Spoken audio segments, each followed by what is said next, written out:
महाराष्ट्र की सियासत में एक बार फिर बड़ी उलटफेर देखने को मिल सकती है। इस बार बाजी बीजेपी खुद पलटने वाली है। बीजेपी आलाकमान ने जैसे ही देवेंद्र फडणवीस के पैरों से जमीन खिसका दी थी, वैसे अब एक बार महाराष्ट्र बीजेपी इकाई के नेताओं के साथ हो सकता है। तो महाराष्ट्र कैबिनेट को लेकर क्या है बीजेपी का प्लान, देखते हैं ये रिपोर्ट।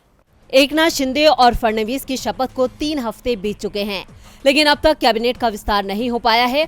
खबरों के मुताबिक महाराष्ट्र में भी गुजरात पैटर्न लागू हो सकता है और इससे बीजेपी नेताओं में डर साफ नजर आ रहा है। आशीष शेलार, सुधीर मुनगंटीवार, गिरीश महाजन और चंद्रकांत पाटिल जैसे वरिष्ठ नेताओं को मंत्री परिषद में हिस्सा दिए जाने की चर्चा अब तक चलती रही है। हालांकि इन नेताओं ने अब तक अपनी संभावनाओं को लेकर कोई टिप्पणी नहीं की है। दरअसल इन नेताओं को लगता है कि कुछ भी बोलना ठीक नहीं होगा। महाराष्ट्र के सियासी हलकों में इस बात की चर्चा है कि कैबिनेट गठन में बीजेपी लीडरशिप गुजरात पैटर्न लागू कर सकती है। गुजरात में विजय रूपाणी की जगह पर पिछले साल जब भूपेंद्र पटेल को सीएम बनाया गया था, तो पूरे मंत्री परिषद को ही बदल दिया गया था। डिप्टी सीएम नितिन पटेल समेत तमाम नेताओं को गुजरात की नई कैबिनेट में जगह नहीं दी गई थी।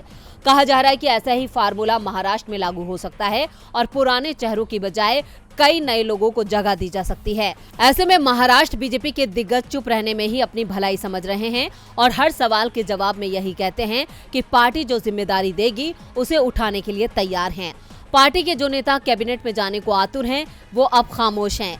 बीजेपी हो या शिंदे गुट के शिवसेना विधायक, सभी शांत हैं। बीजेपी नेता सुधीर मुनगंटीवार, गिरीश महाजन, आशीष शेलार, चंद्रकांत पाटिल फडणवीस सरकार में मंत्री थे, लेकिन इनमें से कोई भी खुले तौर पर यह नहीं कह रहा कि हम मंत्री बनेंगे।